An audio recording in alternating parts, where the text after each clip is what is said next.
जय हिंद to all my respected students. On behalf of Goyla classes में आप सभी का स्वागत करता हूं। जैसा कि आप जानते हैं, गोयला क्लासेस के द्वारा आपके लिए जो फाउंडेशन कोर्स है, जिसका जो आधार है वो एनसीईआरटी को रखा गया है, उसके द्वारा आपको आपके जो बेसिक्स हैं वो पढ़ाए जा रहे हैं, राइट। तो मैं आपको जो पॉलिटी का विषय है उस संबंध में पढ़ाने जाऊंगा, राइट। स्टार्ट। जय हिंद to all my respected students. On behalf of Goyla classes में आप सभी का स्वागत करता हूं। जैसा कि आप जानते हैं, गोयला क्लासेस के द्वारा आपको जो बेसिक होता है एनसीईआरटी के माध्यम से वो आपको पढ़ाया जाता है, राइट। और कल हमने एक प्रश्न उठाया था, जो प्रीवियस वाला लेक्चर लिया था इसका, उसमें ये उठाया था कि जब चुनाव होते हैं भारत में तो वहां पर हम देखते हैं कि जो हमारे समाज का जो आम आदमी है वो काफी अपने आप को काफी महत्व देता है, अपने आप को देखता है कि ये एक विशेष स्थान में वो खड़ा है। ऐसा क्यों, राइट। तो आइए देखते हैं। तो यहां पर देखिए क्या पता चल रहा है हमें। Common people in India attach to a lot of importance to election, right. ये हमें दिख रहा है, कॉमन पीपल के बारे में बात उठाई जा रही है। They feel that through election they can bring pressure on political parties to adopt policies and program favourable. तो आगे बढ़ने से पहले यहाँ पर पिक्चर देखिए। पिक्चर में आपको दिख रहा होगा जिस तरह से हम लोग जो मतदाता होते हैं, जो योग्य होते हैं मतदाता के, वो जब मतदान करने जाते हैं तो वहां पर आप देखते होंगे आपकी जो उंगली होती है उस पर एक इंक लगा दी जाती है। तो यहाँ पर वही आपको उंगली दिख रही है और साइड में आपको दिख रहा है एक मस्कुलर तरीके से इसे दिखाया गया है, यानी कि शक्तिशाली से इसे दिखाया गया है। तो इस समय क्या होता है, जब ये चुनाव का दौरान होता है, जब मतदाता मतदान दे रहे होते हैं तो अपने आप को काफी शक्तिशाली महसूस करते हैं। ऐसा क्यों? क्योंकि वो समझते हैं कि इसके द्वारा क्या होगा, वो कहीं ना कहीं जो राजनीतिक दल हैं उन पे प्रेशर, दबाव बना सकते हैं, राइट।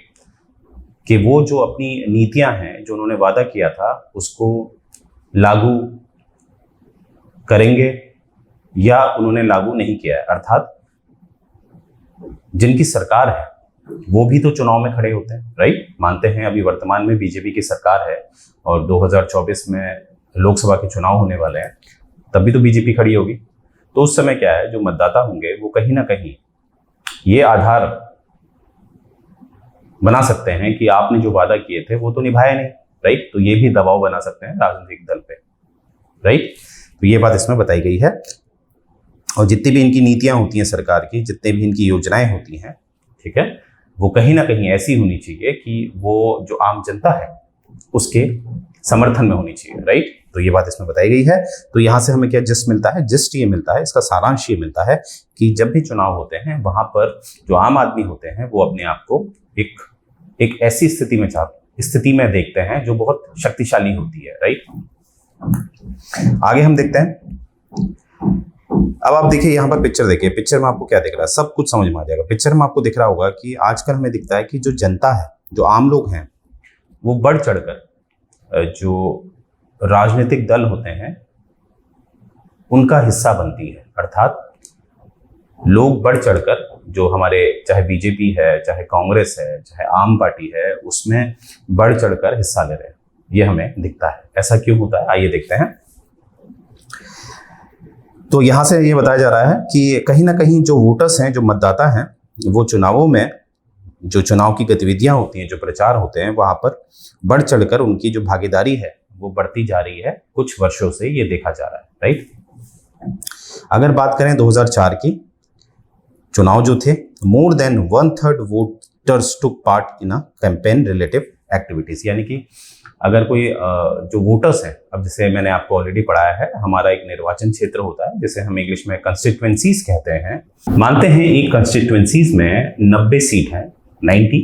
तो हमें ये दिखता है लगभग कम से कम जो 30 लोग हैं वो जो राजनीतिक दल हैं, पॉलिटिकल पार्टीज हैं, उनका जो प्रचार है उसमें शामिल होते हैं, राइट। 2004 से हमें ये डेटा मिलता है, राइट। आगे देखते हैं। More than half of the people identified themselves as being close to one or the other political party. मतलब यहाँ पर ये देखा जा रहा है कहीं ना कहीं आधे से ज्यादा लोग अपने आप को किसी ना किसी राजनीतिक दल के करीब मानते हैं। इसीलिए हमें दिखता है जो भी चुनाव प्रचार होते हैं राजनीतिक दलों के द्वारा वहां पर हमें काफी भारी मात्रा में भागीदारी दिखती है, राइट। ये आप देख पा रहे होंगे 1 out of every 7 voters is a member of political party। तो यहां से ये भी पता चलता है 7 में से 1 जो वोटर है, जो मतदाता है, वो कहीं ना कहीं राजनीतिक दल से जुड़ा हुआ है, राइट। तो यहां से हमें जो जस्ट मिलता है, जो इसका जो निचोड़ मिलता है, वो ये मिलता है कि कहीं ना कहीं जो आम लोग हैं उन्होंने भी जो एक राजनीति होती है उसमें मतदाता के रूप में अपनी जो हिस्सेदारी है वो बढ़ाई है। आइए आगे देखते हैं acceptance of the election outcomes. अब हम देखेंगे चुनाव परिणाम की स्वीकृति। देखिए यहां पर पहले पिक्चर देखिए, पिक्चर में आपको क्या पता चल रहा है। यहां पर आपको दिख रहे हैं जो हमारे वर्तमान के पंजाब के जो मुख्यमंत्री हैं वो आपको यहां पर दिखाई दे रहे हैं। और यहां पर आप देख रहे होंगे, अब ये किस पार्टी से जुड़े हैं ये आप जानते ही हैं, ये जुड़े हुए हैं आप पार्टी से, आम आदमी पार्टी जिसे हम कहते हैं, आप पार्टी से ये जुड़े हुए हैं। ये बात आपने याद रखनी है। अब ये क्यों पिक्चर दिखाई गई है अभी आपको समझ में आ जाएगा। पहले तो ये समझिए, आज से अगर मैं 10 साल पहले की बात बोलूं तो इस राजनीतिक दल का यानी कि आम आदमी पार्टी का नाम भी नहीं सुनाई देता था, राइट। वर्चस्व किसका था? बीजेपी और कांग्रेस, और आज भी हमें दिखता है।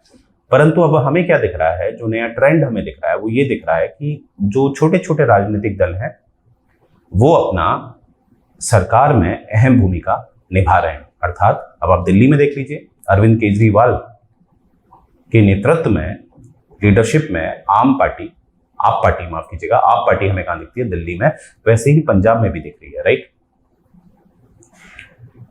तो आप जानते ही हैं ना, ये भगवंत मान है, राइट। एक समय ये एक जो कॉमेडी शो आता था वहां पर ये एक स्टैंडिंग कॉमेडियन थे। तो आज देखिए, आज ये एक मुख्यमंत्री है। तो अब ऐसा कैसे हो रहा है कि जिन पार्टियों का वर्चस्व है, अर्थात बीजेपी, कांग्रेस, वो पार्टियां अब सरकार बनाने में सक्षम नहीं है? ऐसा क्या हो रहा है, राइट। आइए देखते हैं, इसको समझते हैं।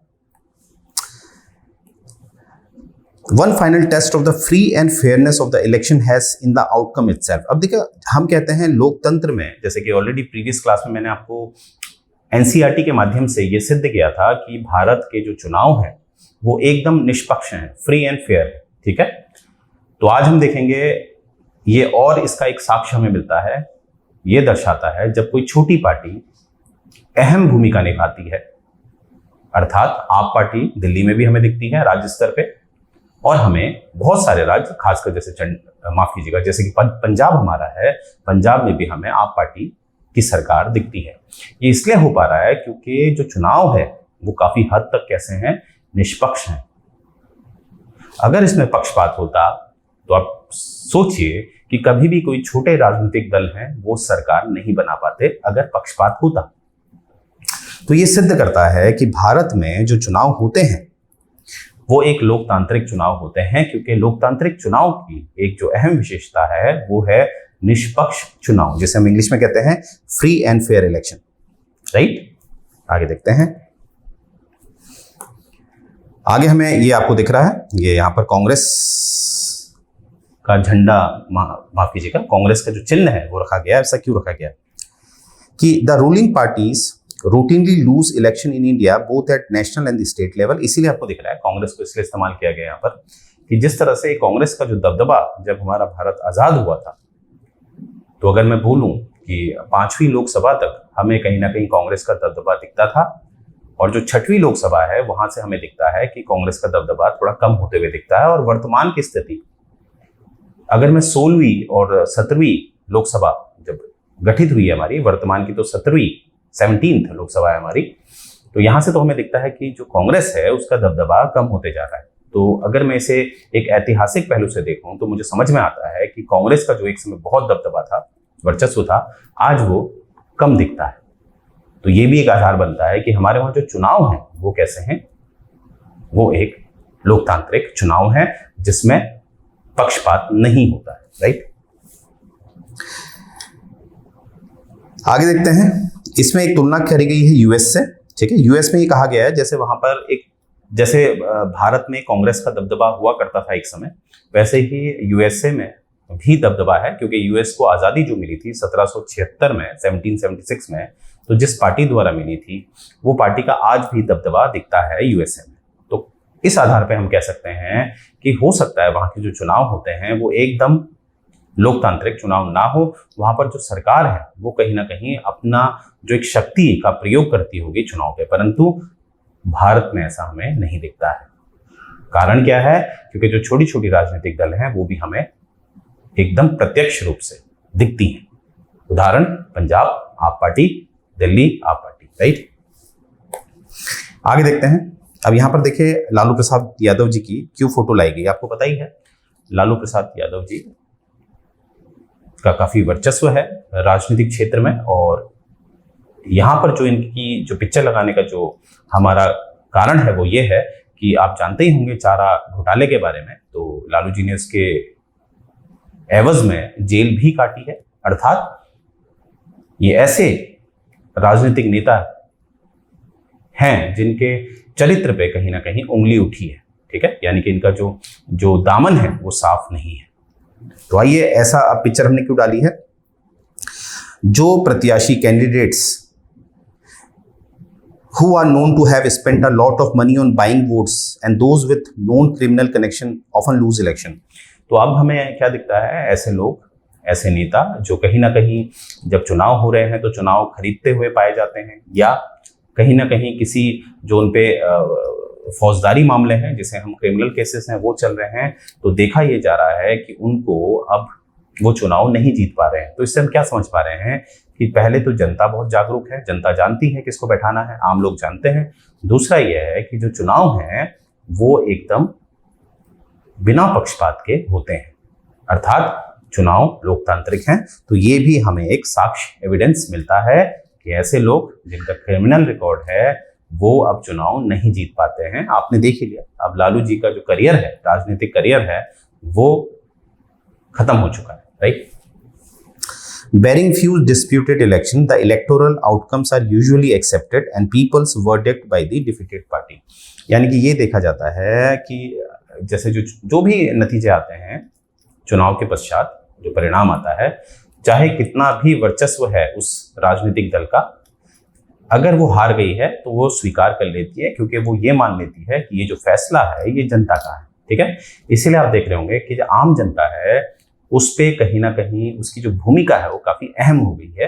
इसीलिए हमें दिखता है कि आम जनता चुनाव के दौरान अपने आप को काफी महत्वपूर्ण महसूस करती है, राइट। आगे देखते हैं।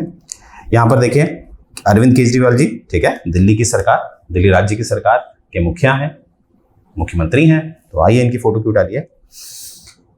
चुनौतियां to free and fair an election, all this lead to simple conclusion. जितना भी हमने पढ़ा उसका एक साधारण सा निष्कर्ष है, वो है election in India are basically free and fair. यानी कि जो मैंने अभी तक आपको बताया, जैसे छोटे छोटे राजनीतिक दल सरकारें बना रहे हैं, जैसे जो भ्रष्टाचारी हैं, क्रिमिनल हैं, वो लोग अब चुनाव जीत नहीं पा रहे हैं।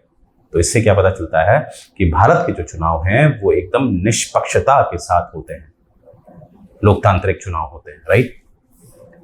The party that win an election and form the government does not so because people have chosen it over its rivals। ये इसीलिए है, देखिए यहाँ पर क्या लिखा है कि जो सरकार बनाते हैं वो इसलिए बना पा रहे हैं क्योंकि लोगों का सहयोग है उनके पास, राइट। दिस में not be true for every constituency. अब देखिए ऊपर जो बात की जा रही है कि उसमें कहा जा रहा है, कभी कभी ये देखा जाता है कि जो चुनाव जीतता है राजनीतिक दल वो इसलिए जीत पाता है क्योंकि जो एक राजनीतिक दल बैठा हुआ है, जो सरकार में था, उसने अच्छा काम नहीं किया। तो ज्यादातर जो उसका दुश्मन जो राजनीतिक दल होता है, मतलब बिल्कुल विचारधारा से बिल्कुल उल्टा होता है। जैसे उदाहरण ले सकते हो आप, बीजेपी का जो कट्टर है वो है कांग्रेस, या कांग्रेस का जो कट्टर है वो बीजेपी, क्योंकि एक लेफ्ट विंग है और एक राइट विंग हम कहते हैं, ठीक है। अब ये राइट विंग क्या होता है, लेफ्ट विंग क्या होता है, वो हम आगे बढ़ने वाले हैं, डोंट वरी। फिलहाल इतना याद रखिएगा, कांग्रेस को हम लेफ्ट विंग की तरफ रखते हैं और बीजेपी को हम राइट विंग की तरफ रखते हैं, राइट। तो यहाँ पर हमें दिखता है कि कभी कभी कांग्रेस जीतती है, इसलिए जीतती है कि वहां बीजेपी ने काम नहीं किया, या बीजेपी जीतती है इसलिए जीतती है कांग्रेस ने काम नहीं किया। परंतु ऐसा हर कंस्टिट्यूएंसी में नहीं होता है। A few candidates may win purely on the basis of money, power and unfair means, but the overall verdict। यानी कि इसमें सिंपल सी बात राइटर साहब कहना चाह रहे हैं कि जैसे हमने एक कंस्टिट्यूएंसी यानी कि जो निर्वाचन क्षेत्र है उसके बारे में बात की थी।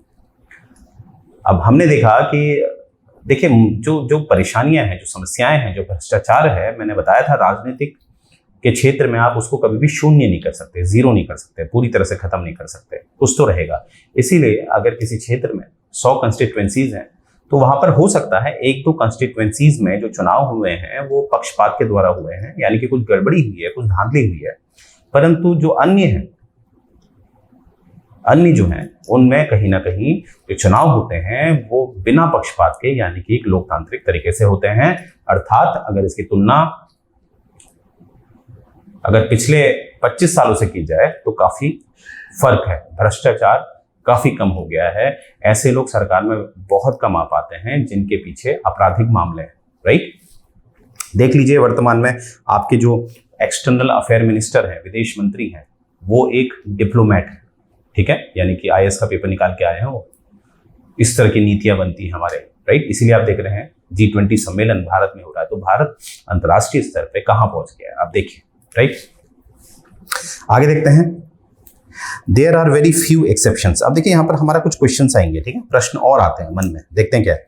There are very few exception to this rule in the last 60 year in our country, this is what makes Indian election democratic. यानी कि जो आपराधिक मामले वाले जो नेता हैं, अब आप देखिए बहुत कम दिखेंगे आपको, है ही नहीं, बहुत ना के बराबर होंगे कि वो बहुत बड़े मिनिस्ट्री यानी कि मंत्रालय में बैठे हुए हैं। दूसरा, अब नई नई पार्टियां आपको दिख रही हैं जो सच में काम करती हैं, वो आपको दिख रही हैं, राइट। तो यहां पर प्रश्न है, माफ कीजिएगा, यहां पर प्रश्न नहीं, यहां पर ये बताया जा रहा है कि जितने भी हमने अभी डिस्कस किया है वो बताता है कि हमारा जो चुनाव है भारत का वो एक लोकतांत्रिक चुनाव है, ठीक है। तो जब भी आपसे कोई पूछेगा कि क्या सच में भारत का लोकतांत्रिक चुनाव है, तो जितने भी आज हमने बात करी है, जो साक्ष्य की बात करी है, वो आप दे सकते हैं। अर्थात आप सिद्ध कर सकते हैं कि भारत का जो चुनाव होता है वो काफी हद तक लोकतांत्रिक चुनाव होता है। आगे देखते हैं, Yet the picture look different if we ask deeper question, यानी कि अगर हम और गहराई में प्रश्न उठाते हैं और गहराई में जाकर, तो हमारे कुछ प्रश्न निकल के आते हैं। वो प्रश्न क्या है, एक second. Are people preferences based on the real knowledge, यानी कि जो लोग वोटिंग करते हैं, वोट के माध्यम से अपनी प्राथमिकता देते हैं, जैसे कोई बीजेपी को वोट दे रहा है, कोई बीजेपी को वोट दे रहा है, कोई कांग्रेस को वोट दे रहा है, क्या वो सच में उनको वो ज्ञान है, वो राजनीतिक ज्ञान है, क्या वो उस बात को समझते हैं भारत की जनता? ये प्रश्न उठ रहा है पहला। दूसरा है, are the voters getting a real choice, यानी कि जैसे वोटर लिस्ट जारी होती है, जैसे जो पार्टीज होती हैं, राजनीतिक दल होते हैं, वो अपनी वोटर लिस्ट जारी करते हैं, यानी कि प्रत्याशियों के नाम देते हैं। अब जितने उन्होंने प्रत्याशियों के नाम दिए हैं, उन्हीं में से जो हमारे मतदाता होते हैं, जो वोटर्स होते हैं, उनको चुनना होता है। तो यहां से एक प्रश्न आता है, क्या वोटर्स को पूरी तरह से उनकी चॉइस मिल रही है? क्योंकि उनकी चॉइस तो कोई और सेट कर रहा है, राजनीतिक दल कर रहे हैं, राइट। इस election really level playing field for everyone, यानी कि जो चुनाव हो रहे हैं वो सच में सभी को मौका दे रहे हैं। अर्थात जैसे आप चाइना चले जाइए, चाइना में मैंने आपको बताया था स्टार्टिंग वाले लेक्चर पे मेरे कि चाइना दिखाता तो लोकतांत्रिक देश है, परंतु वो कम्युनिज्म को बहुत सपोर्ट करता है। यानी कि वहां पर एक पार्टी है, कम्युनिस्ट पार्टी ऑफ चाइना, वो ही डिसाइड करती है कि कौन चुनाव में खड़ा होगा, यानी कि कोई भी स्वतंत्र नहीं है वहां पर चुनाव में खड़ा होने के लिए, ठीक है। और लोकतंत्र की एक और विशेषता होती है कि आप चुनाव में स्वतंत्र होकर खड़े हो सकते हैं, आपको कोई रोके ना, ठीक है। Can an ordinary citizen hope to win election, यानी कि कोई आम आदमी, जैसे उदाहरण तो हमें दिखता है आप पार्टी, यहाँ पर उठाया जा रहा है कि कोई आम आदमी, जैसे मैं हूं, मान लीजिए मैं किसी भी राजनीतिक दल से नहीं जुड़ा हुआ हूं, मेरे पास केवल ज्ञान है राजनीति का, राइट।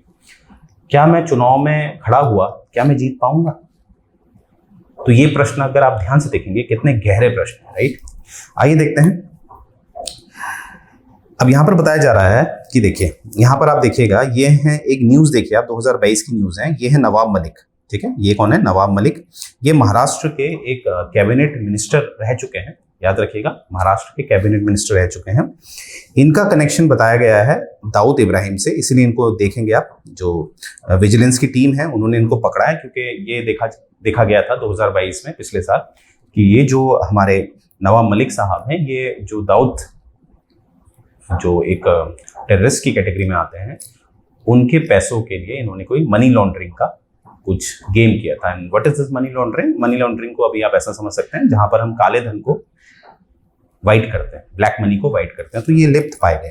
तो यानी कि इस तरह के देखिए लोग है ना, और जैसे कि मैंने बताया था, हालांकि इस तरह के लोग अब काफी हद तक कम हो गए हैं, परंतु अभी भी हैं। ठीक है, तो question of this kind bring the many limitation and challenges of the Indian election to our attention. ठीक है, तो जो भी अभी हमने प्रश्न देखे थे, ठीक है, जैसे एक प्रश्न देखा था, काफी प्रश्न थे, उनमें से एक था कि क्या हमारे पास जो वोटर्स होते हैं उनके पास चॉइस करने का अधिकार है, राइट? क्या उनकी जो पसंद होती है वो पूरी तरह से वहां पर होती है? ठीक है, इस तरह के। तो यहाँ पर है candidates and parties with a lot of money may not be sure their victory, but they do enjoy a big and unfair advantage over the smaller parties and independents. मतलब इसमें ये कहा जा रहा है कि जो पैसे के दम पे क्या किया जाता है बड़ी पार्टी के द्वारा, कि जो छोटी पार्टी है उसको कहीं ना कहीं खत्म किया जाता है। अब मैं एक उदाहरण से आपको बताता हूँ। देखिए, ये तो गारंटी नहीं है कि आप पैसे के जोर पे जीत जाएंगे, परंतु ये कभी कभी देखा जाता है कि जैसे कोई छोटी पार्टी है, देखिए छोटी पार्टी मतलब फंडिंग की कमी, और इंसान की एक बड़ी कमी होती है कि इंसान के ऊपर जिम्मेदारियां होती हैं, क्योंकि इंसान एक समाज में रहता है। आप जरा ध्यान से समझिएगा, थोड़ी सी फिलोसफिकल बात है। इंसान एक समाज में रहता है तो उसकी जिम्मेदारियों से वो घिरा होता है, और जिम्मेदारियां निकलती हैं पैसे से। तो बड़ी पार्टी क्या करती है, पैसे का लालच देकर जो छोटी पार्टी है उसको क्या करती है, उसके फैसलों में कहीं ना कहीं उसको क्या कर देती है, बाध्य कर देती है पैसों का लालच दिखा के। तो हमें यह दिखता है कि छोटी पार्टी क्या करती है, चुनाव में खड़ी ही नहीं होती है, या खड़ी भी होगी तो किसके इशारों से काम करेगी, जो बड़ी पार्टी है। ठीक है, in some part of the country, candidates with criminal connection have been able to push other out of the electoral race and to secure a ticket from the major party. अब देखिए, मैंने हमेशा कहा है कि भारत की एक मानसिकता ये है, भारत के जो अधिकतम वोटर्स हैं उनकी मानसिकता ये है कि वो ये नहीं जानते हैं कि वो प्रत्याशी कौन है। ठीक है, जैसे किसी का नाम है, मानते कोई राम सिंह है, वो उठा हुआ है, उनको इससे कोई मतलब नहीं है। जो वोटर्स है हमारे अधिकतम, उनको ये मतलब होता है कि ये बीजेपी से खड़ा है या कांग्रेस से खड़ा है, क्योंकि कट्टरता जो भारत में दिखती है वो पार्टी से जुड़ी हुई होती है। कोई बीजेपी के सपोर्टर होते हैं, कोई कांग्रेस के। तो मानते हैं राम सिंह जो हैं बीजेपी के कैंडिडेट हैं, तो वो जीत जाते हैं, क्योंकि बीजेपी मतलब मोदी जी। तो इस वजह से वो जो राम सिंह है, जिसको कोई नहीं जानता, वो जीत जाता है एक राजनीतिक दल के नाम की वजह से। अब यहां पर क्या होता है, इस राजनीतिक दल का जो नाम है अपने साथ जोड़ने के लिए जो कुछ ऐसे लोग होते हैं जिनकी प्रवृत्ति जो होती है वो आपराधिक होती है, तो अपने खौफ का इस्तेमाल करके वो ऐसे व्यक्ति को बाहर कर देते हैं जो सज्जन होता है। तो ये भी हमें देखा जाता है। आगे देखते हैं, smaller parties and independent candidates suffer a huge disadvantages compare to bigger parties. अब जैसे जितना भी हमने देखा कि हमें दिख रहा है कि जो बड़ी पार्टी है, बड़ी राजनीतिक दल जो है, वो छोटे राजनीतिक दल को कहीं ना कहीं दबा देता है, चाहे वो पैसे के दम पे दबा देता है, चाहे वो डरा के दबा देता है, पर दबा देता है। ठीक है, तो यहाँ पर आप पिक्चर देखिए, कुछ सजेशन मांगे जा रहे हैं। अभी सजेशन आप लोग जो भी मेरा लेक्चर देख रहा है, मैं आप लोगों से भी मांगता हूँ। ठीक है, These challenges exist not just in India but also in many established democracies. यानी कि जो भी चुनौतियां अभी हमने देखी है कि बड़ी मछली जो है वो छोटी मछली को खा जा रही है, ऐसी चुनौतियां सिर्फ भारत में ही नहीं है। जहां पर भी लोकतंत्र का इस्तेमाल किया जा रहा है वहां पर हमें दिखता है। These deeper issues are matter of concern for those who believe in democracy. That is why citizen social activists organisation have some demanding reform for our electoral system. इसीलिए ये जो चुनौतियां हैं, इसके आधार पर हमारे जो समाज के कुछ जो ऐसे लोग हैं जो राजनीतिक तौर पे काफ़ी एक्टिव रहते हैं, जिसे हम एक्टिविस्ट कहते हैं। ठीक है, जो आम जनता है, राइट, जो हमारे कुछ संगठन होते हैं, ऑर्गेनाइजेशंस होती हैं जो समाज के लिए काम करती हैं, तो वो सब एक मांग उठा रहे हैं कि हमारा जो ये तंत्र है, जो ये लोकतंत्र का ये चुनाव वाला इस तरह से वगैरह वगैरह जो भी ये सिस्टम चल रहा है, जिसमें आप पार्टी के द्वारा, पार्टी के टिकट के द्वारा चुनाव लड़ सकते हैं या निर्दलीय लड़ सकते हैं, तो जो भी अभी तक हमारा जो चल रहा है पिछले 70 सालों से, तो उसमें क्या कुछ सुधार किया जा सकता है, जिससे कि जो भी हमने अभी गहरे प्रश्न देखे, क्या उनको सुधारा जा सकता है। अर्थात बड़ी मछली छोटी मछली को खा रही है, या किसी तरह से प्रत्यक्ष या अप्रत्यक्ष रूप से खा लेती है, क्या इसको सुधारा जा सकता है। तो ये यहाँ पर प्रश्न उठ रहा है, what can an ordinary citizen do to face this challenges, यानी कि जो आम आदमी है, आम भारतीय है, यानी कि आप और मैं, हम इसके लिए क्या कर सकते हैं। तो देखिए कितना बड़ा प्रश्न है। और अगर आपको मेरा ये लेक्चर समझ में आया है तो प्रयास करिए, अगर आप मेरा लेक्चर देख रहे हैं तो इसमें कमेंट करिए, कमेंट में अपने जो विचार हैं उसको रखिए। देखते हैं क्या मालूम हमारे जो टीम वर्क है आपके और हमारे द्वारा हम कुछ अच्छा सा निष्कर्ष निकालें, और जो अच्छा होगा उसको हम आगे फॉरवर्ड भी कर सकते हैं, क्योंकि आजकल तो सोशल मीडिया के द्वारा हम अपनी सरकार के डायरेक्ट टच में रहते हैं, राइट। तो मैं उम्मीद करता हूं आप लोग इसमें जरूर कुछ ना कुछ कमेंट करेंगे, राइट। तो आइए देखते हैं मेन मुद्दा। जो कोर्स आपको ऑफर किया जा रहा है गोयला क्लासेस के द्वारा, मात्र 2,999 का ऑफर किया जा रहा है, बिलो 3,000। अन्यथा ये कोर्स है 5,999 का। फिलहाल इसमें 50% डिस्काउंट आपको दिया जा रहा है, ये स्पेशल ऑफर है, ठीक है। जैसे कि जो लोग सीरियस हैं, सीरियसली पढ़ना चाहते हैं, वो लोग हमारा कोर्स लें और अपना बेसिक स्ट्रॉन्ग करें और अच्छे आयोग का जो पेपर है उसको क्रैक करें और चयन लें, राइट। और ये हमारा देखेंगे, ये टेलीग्राम चैनल है, राइट। इसमें हम जो भी वीडियोस बनाते हैं एग्जाम रिलेटेड, कोई स्टडी मटेरियल होता है एग्जाम रिलेटेड, वो अपलोड करते हैं। तो ये हमारे टेलीग्राम चैनल का लिंक है, ये लिंक पे आपने क्लिक करना है, ज्वाइन करना है, और उन तक भी ये लिंक पहुंचाना है जो लोग अभी हमारे बारे में नहीं जानते हैं और जो बहुत ज़्यादा फीस नहीं दे पाएंगे। तो कम फीस में अगर वो बेहतर तैयारी करना चाहते हैं तो उन तक भी ये आप लिंक पहुंचाइए, राइट। ये हमारा नंबर है, 24/7 हम इसमें अवेलेबल हैं। जो भी आपकी क्वेरीज हैं आप हमें फ़ोन कर सकते हैं और आपकी हर क्वेरीज को रिजॉल्व किया जाएगा। आइए देखते हैं आगे। देखिए प्ले स्टोर में भी हमारी एप्लीकेशन है, आप इस एप्लीकेशन को डाउनलोड कर सकते हैं और अपनी तैयारी को बेहतर बना सकते हैं, राइट। और ये हमारी वेबसाइट है, आप देख रहे होंगे UPSC, civil services Haryana, Rajasthan, Uttarakhand, Punjab, Himachal Pradesh, Delhi, इस तरह के जितने भी पब्लिक सर्विस कमीशन हमारे पास हैं। अभी आप देख रहे होंगे अधिकतम राज्यों के पब्लिक सर्विस कमीशन हमारे पास हैं, यानी कि हमारी जो टीम है वो काफ़ी एक्सपर्ट है, तजुर्बा है, तभी इतने राज्यों के जो लोक सेवा आयोग है उससे संबंधित एग्जाम में हम आपको तैयार करते हैं। तो निश्चिंत रहें, तजुर्बा है, राइट। तो हमें फटाफट ज्वाइन करिए। तो यहीं से मैं ये लेक्चर एंड करने जा रहा हूँ और मुझे उम्मीद है लेक्चर आपको पसंद आ रहे होंगे। जय हिंद।